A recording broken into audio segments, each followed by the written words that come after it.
long before Relaf and Biggie come up with Jacqueline. They called her Jipari. There was a stretch of green in a place where the palm left a wide band of trough between the forest and the shore. Just one step down from the edge of the trough was the wet, brown sand of above high water, warm, dry, trodden. Below that again was a rock that stretched away toward the lagoon. Beyond was a short stretch of sand, and then the edge of the water. A fire burned on the rock, and it dissipated from the roasting began into the invisible flame. All the boys of the island, except Big Relaf, Simon, and the two tending the big, were grouped on the trough. They were laughing, singing, lying, squatting, or standing on the grass, holding food in their hand. Put to judge by the grass face, the meat eating was almost done, and some held coconut shell in their hand and were darkness from them.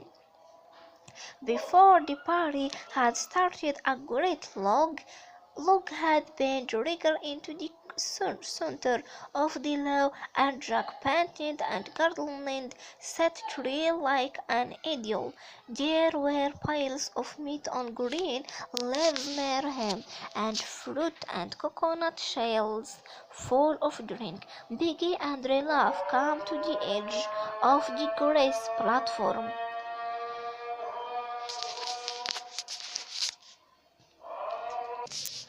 And the boy, as they noticed them, fell silent all by one, till only the boy next to Jack was talking. Then the silence turned even there, and Jack turned where he was talking.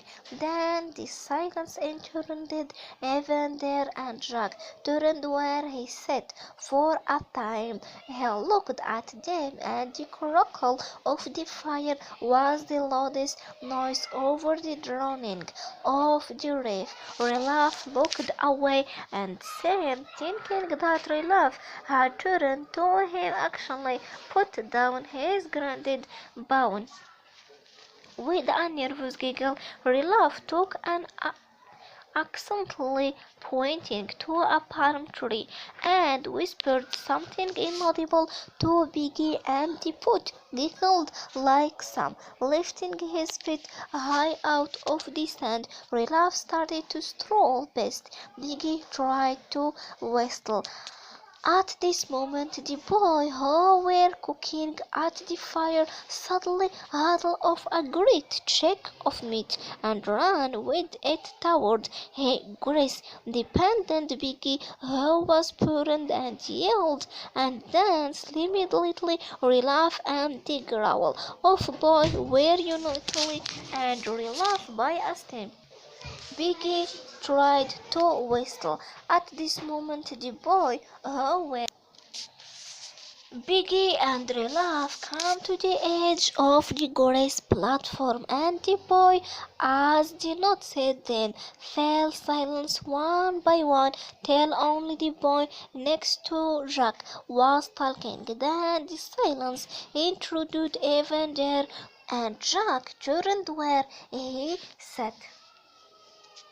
For a time he looked at them, and the crackle of the fire was the loudest noise over the droning of the reef. Relaf looked away, and Sam, thinking that Relaf had turned to him occasionally, but down his gnawed Bowen, with a nervous giggle, Relaf took an incredible step, pointed to a palm tree, and whispered something inaudible to Biggie, and the both giggled like Sam, lifting his feet high out of the sand. Relaf started to stroll past.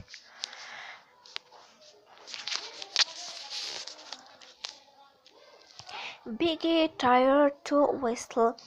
At this moment the boy who were cooking at the fire suddenly handled of a great chunk of meat and ran with it toward the goddess. The pumped Biggie who was born and yelled and danced immediately laughed, and the crowd of boys were united and relieved by a storm of laughter. Biggie once more was the center of social duration, so that everyone felt cheerful and normal. Jack stood up and waved his spear.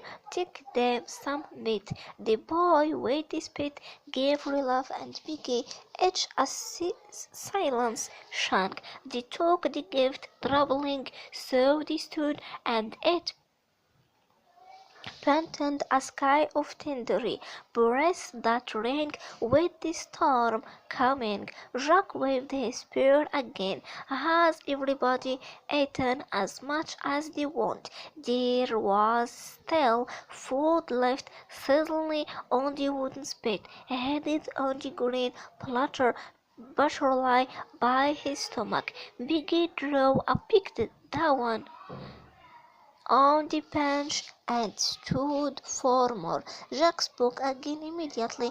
Have everybody eaten as much as they want? His tone conveyed a warning given out of the pride of ownership, and the boy ate faster.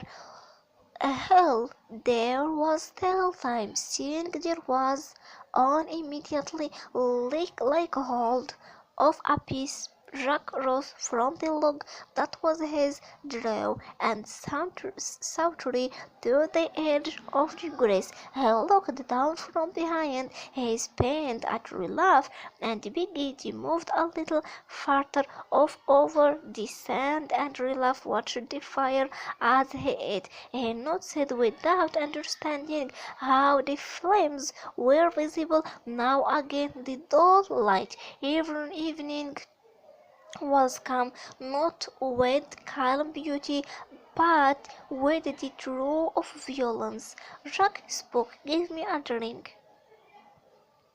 Henry brought him a shell, and he ran, watching Biggie and laughed over the judge's rim. Power lay in the brown swell of his former adorer, set on his shoulder and shattered in his ear like an apple.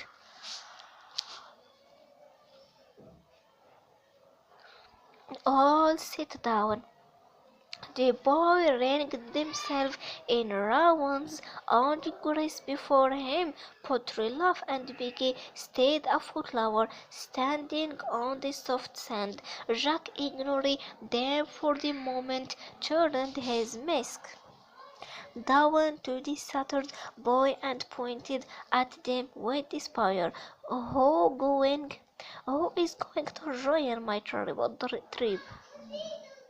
Relief made a sudden movement that became a stumble. Some of the boys turned toward him. I give you food, said Jack, and my hunter will protect you from the beast who will join my trouble. I am chief, said Relief, because you chose me and we were going to keep the fire going. Now you run after food. You run yourself, shouted Jack. Look at that bowen in your hand. Relief warned Crimson. I said you were hunter. That was your job. Jack ignored him again. Oh, join my tribe and have fun. I'm chief, said Relief tremulously. And what about the fire? And I have got the conch. You haven't got it with you, said Jack severely. You left it behind. See, Silver, and the conch doesn't count at this